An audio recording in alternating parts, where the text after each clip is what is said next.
please subscribe to our channel. The biggest selling point of the Indonesian horror movie Monster is that it has no dialogue. Directed by Rako Prijanto and written by Alim Sudio, the film follows a girl's harrowing journey to rescue her friend from a malicious kidnapper after they're abducted and taken to a desolate house. Monster begins in front of a usual school in the city just as it gets over, with children preparing to head home after a long, and possibly tiring, day of academics. The only oddity in the whole scene is a black car driving through the area at a slow pace, and it is initially not an odd presence either. With school just having gotten over, the car seems like that of a parent who is eager to collect their child. However, the man in the driving seat appears to be interested in something else, and as he drives by, he seems to be scanning the area, almost as if looking for targets. A young girl and a boy, evidently siblings, prepare to head home on their shared bicycle and eventually end up on the road in front of the black car, forcing the latter to brake hard. Although the driver complies, his eyes spark up with vile pleasure upon seeing the kids, and a wicked smile appears on his face. The children do not pay heed and simply go about their usual way, cycling towards their destination without realizing that the black car is following them. The situation gets more suspicious when the car keeps tailing the kids, even through narrow back alleys and shortcuts away from the main road. Eventually, the siblings, named Akana and Rabin, reach a video game arcade shop, which they often visit for some entertainment. They try their hands at the claw crane game, with the brother, Rabin, being the first to play it. But unable to pick up any of the toys in the machine, he frustratedly walks out of the shop while Akana, who is a year or so older, now tries her skills. In a few minutes, she realizes that her brother, who had stepped out, has not returned inside, even to call her. The girl runs out onto the alley and calls out her brother's name, only to spot a bearded man in dark clothes putting something inside the trunk of the black car. Akana immediately understands what she is facing and is sure that her brother is in trouble inside the car's trunk.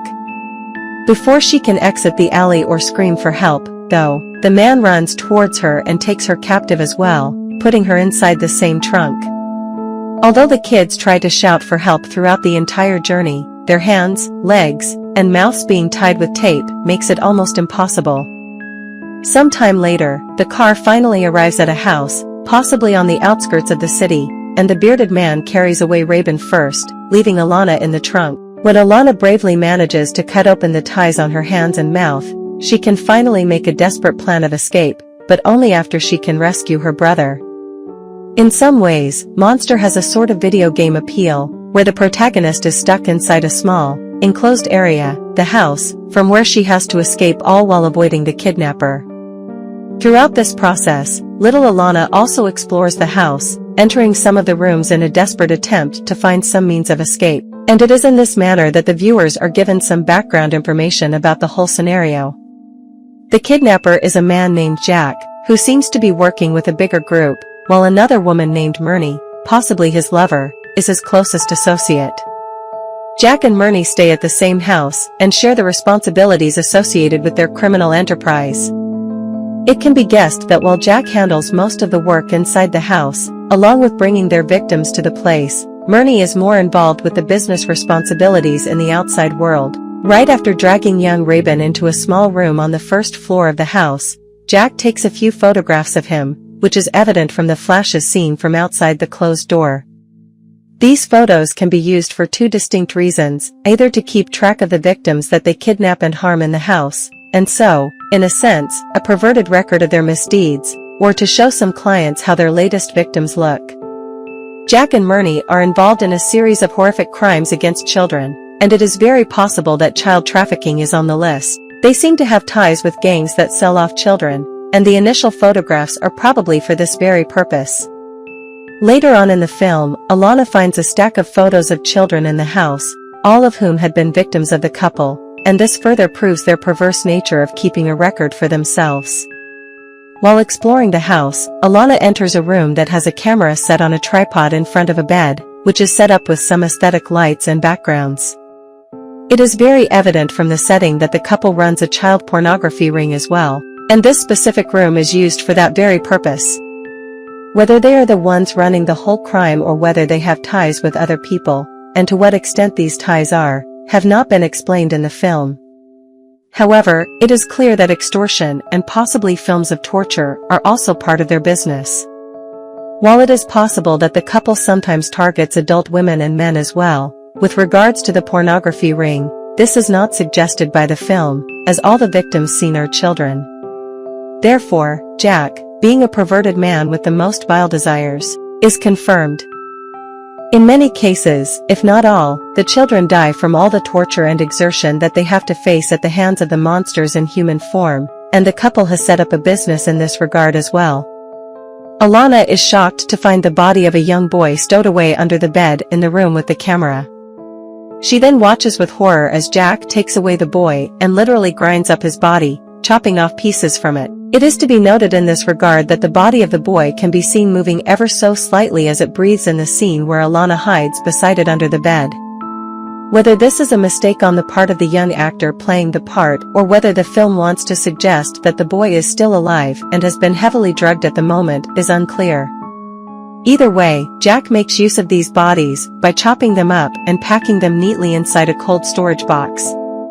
He then hands it over to an associate who comes to collect the package at his door. This definitely means that the chopped up parts from the children's bodies are transported somewhere, either for consumption or for some other abhorrent reason. This is the whole criminal ring that Jack and his partner run at the house, and it begins with kidnapping children and bringing them to the house.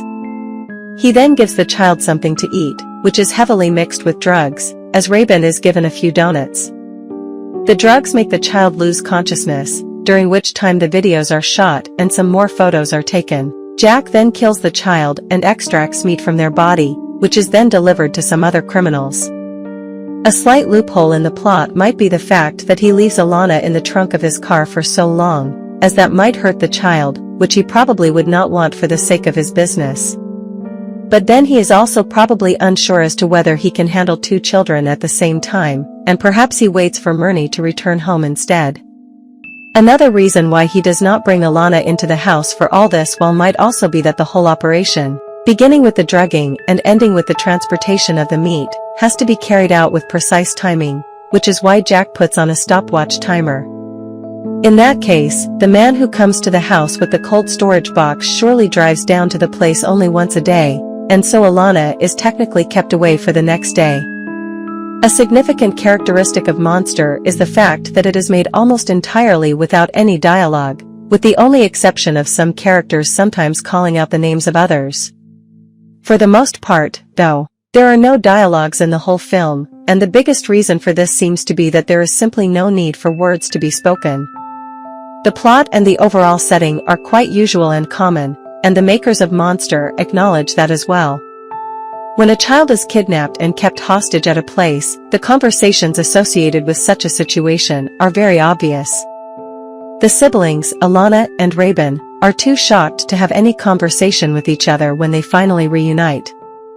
The only logical discussion to have at the moment would be making a plan of escape, and they are too young to make any such plan.